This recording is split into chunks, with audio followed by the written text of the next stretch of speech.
سامعین کرام السلام علیکم۔ آج میں محبت کے موضوع پر ایک مختصر سی گفتگو کرنا چاہتا ہوں۔ سامعین، محبت ایک جذبے کا نام ہے، جیسے نفرت ایک جذبے کا نام ہے، دونوں ایک دوسرے کے برعکس ہیں۔ پھر محبت کے کئی درجات ہیں، بعض اوقات یہ محبت سطحی نوعیت کی ہے، بعض اوقات ضرورت کے درجے کی، اور بعض اوقات بڑی واجبی اور نمائشی سی۔ ارشاد باری تعالیٰ ہے کہ ایمان والے اللہ سے شدید محبت کرتے ہیں، تو اس بات کی وضاحت کر دی گئی کہ اللہ سے محبت محض واجبی اور نمائشی نہیں ہونی چاہیے، بلکہ اس میں شدت مطلوب ہے، اور وہی صحیح معنوں میں محبت کہلائے گی۔ اسی طرح کی محبت ہمیں رسول اکرم صلی اللہ علیہ وسلم اور ان کے محبوب اصحاب سے ہونی چاہیے۔ محبت کا یہ بھی ایک آسان سا پیمانہ ہے کہ اگر آپ یہ جاننا چاہتے ہیں کہ آپ کسی سے محبت کرتے ہیں یا نہیں، تو یہ دیکھ لیں کہ کیا آپ تنہائی میں اسے یاد کرتے ہیں، تنہائی میں یاد کر کے ہنستے، مسکراتے اور روتے ہیں یا نہیں۔ اگر ایسا ہے تو یقیناً آپ اس سے محبت کرتے ہیں۔ اللہ تعالیٰ نبی اکرم صلی اللہ علیہ وسلم اور ان کے محبوب اصحاب سے محبت بھی محض نمائشی اور واجبی سطح کی نہیں ہونی چاہیے، بلکہ اس میں کچھ مبالغہ بھی درکار ہے۔ ہاں، اس قدر مبالغہ کہ جس کی حدود شریعت نے متعین کر دی ہیں اور جن کو عبور کرنا درست نہیں۔ تو محبت صرف ضرورت کے درجے کی نہیں، بلکہ ضرورت سے کچھ زیادہ، یہی احتیاط کا تقاضا ہے۔ جس طرح کسی مقصد کی تکمیل کے لیے محض دلچسپی اور شوق کا ہونا ضروری نہیں، بلکہ اس کے لیے جنون اور پیشن کا ہونا ضروری ہے، ایسے ہی آخرت میں نجات کے لیے اللہ، رسول اور صحابہ کرام سے محبت بھی شدت کے ساتھ ضروری اور ناگزیر ہے۔ صحابہ کرام کا گروہ ایک مختصر گروہ ہے، کیونکہ دنیا کی آبادیوں کا مختلف ادوار میں جائزہ لیا جائے تو ہم لاکھوں کی آبادی کو مختصر ہی کہہ سکتے ہیں۔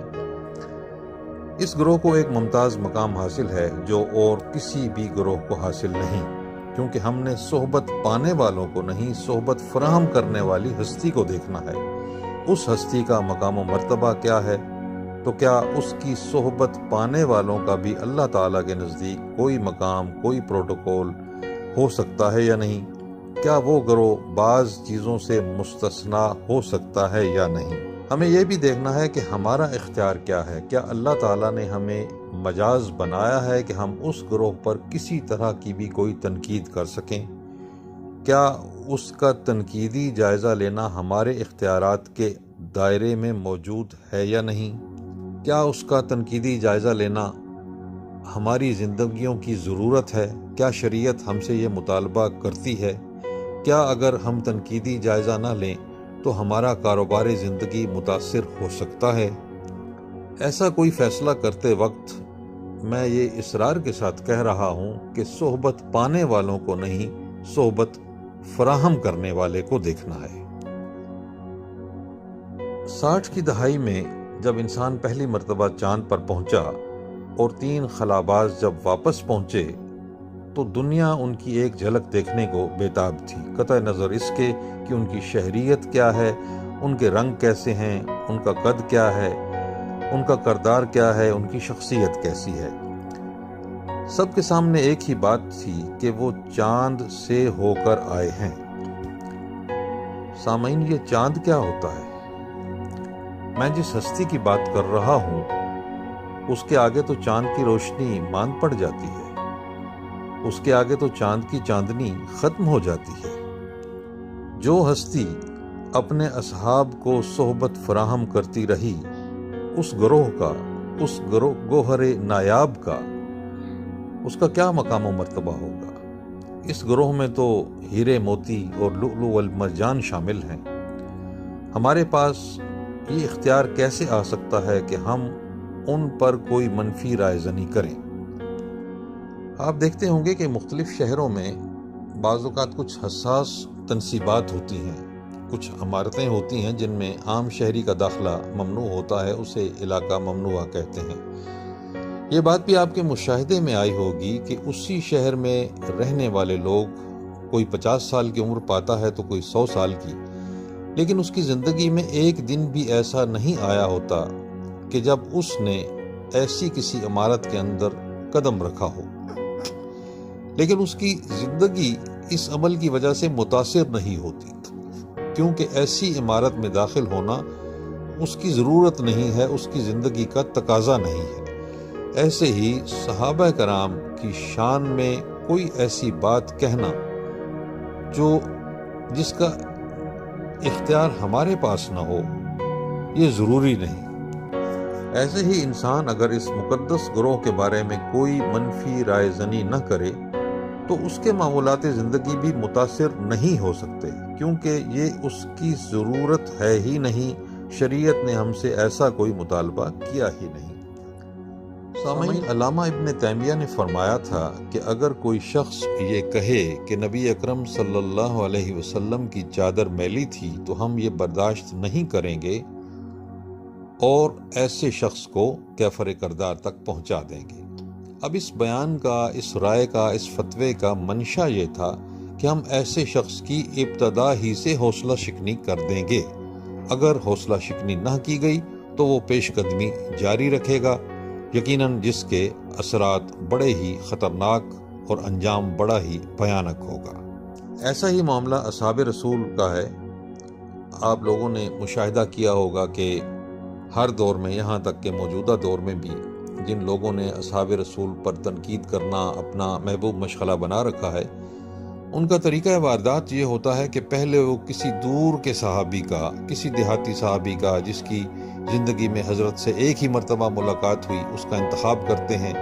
اس کے بعد وہ کسی ایسے صحابی کا انتخاب کر لیتے ہیں تنقید کے لیے جو غلام ہے یا جس کا کوئی ایکٹیو رول نہیں ہے، پھر وہ رد عمل دیکھ کر پیش قدمی کرتے ہیں، پھر وہ مدینہ شہر میں داخل ہو جاتے ہیں، پھر وہ انتہائی قربت پانے والے صحابہ پر تنقید کے نشتر برسانے لگتے ہیں۔ اس کے بعد ان کی تنقید کے تیر برسنے لگتے ہیں اہل بیت پر، کیونکہ وہ نبی اکرم صلی اللہ علیہ وسلم کے گھر کا دروازہ کھول کر اندر داخل ہو جاتے ہیں۔ پھر وہ جرأت کر لیتے ہیں ان اصحاب پر تنقید کی کہ جن کو جنت کی بشارتیں مل چکیں۔ تو اس معاملے میں ہمارا طرز عمل بھی یہی ہونا چاہیے کہ ابتدا میں ہی حوصلہ شکنی کر دی جائے، اور حوصلہ شکنی کا طریقہ یہ ہے کہ اپنا دامن بچا لیا جائے، خود ہی قطع تعلق کر لیا جائے، تاکہ اس مقناطیسی حلقے کے اندر ہم موجود نہ رہیں جس میں برکت نام کی کوئی شے نہیں اور جس میں نحوست ہی نحوست ہے۔